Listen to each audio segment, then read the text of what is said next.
I'm showing a demonstration of how to use a custom texture and use a mask on it.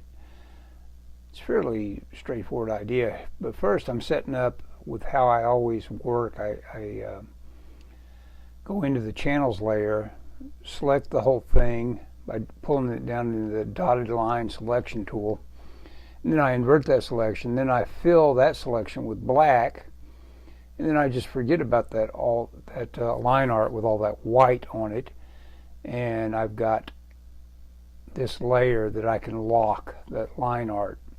Show me, I'm just demonstrating that it's got the transparency in place.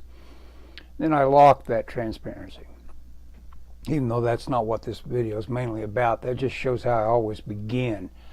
And it's a great little tool. I can come back and manipulate that a great deal. Here I've imported the texture, which I used several washes on, took it into Photoshop and further textured it with a little bit of noise. And so that texture is about to get this mask put to it. And if you're unfamiliar with masks, it's very versatile what you can do now. See, when you fill it with white, it shows through. Now I'm filling that mask with black, and it completely occludes it. You can't see the texture now. And when you paint with white, with a brush that's full flow and no monkey business about its touch, you're going to get the full effect of the texture coming through. Here I'm using a kind of a chalk texture, and it pretty much comes through with a touch. I'm also using the mouse, so there's no sensitivity. I just want to show what happens when you use it. And so but now notice I'm about to paint with gray, and that makes the texture come through less.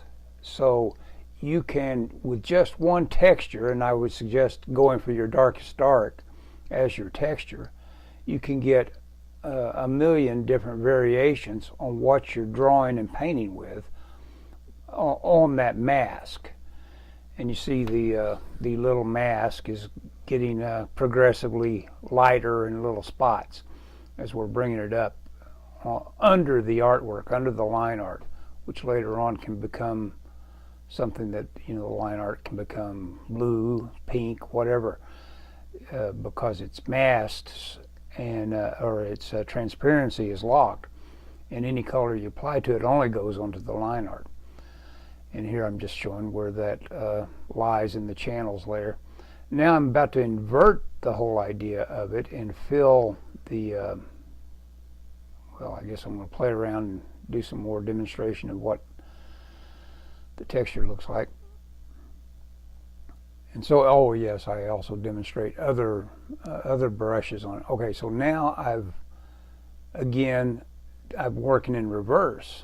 Now I've got the white allowing all the texture through. Now I'm going to start painting in black, which allows you to do the same thing, but you're just bringing it up in a different way. You've started with the entire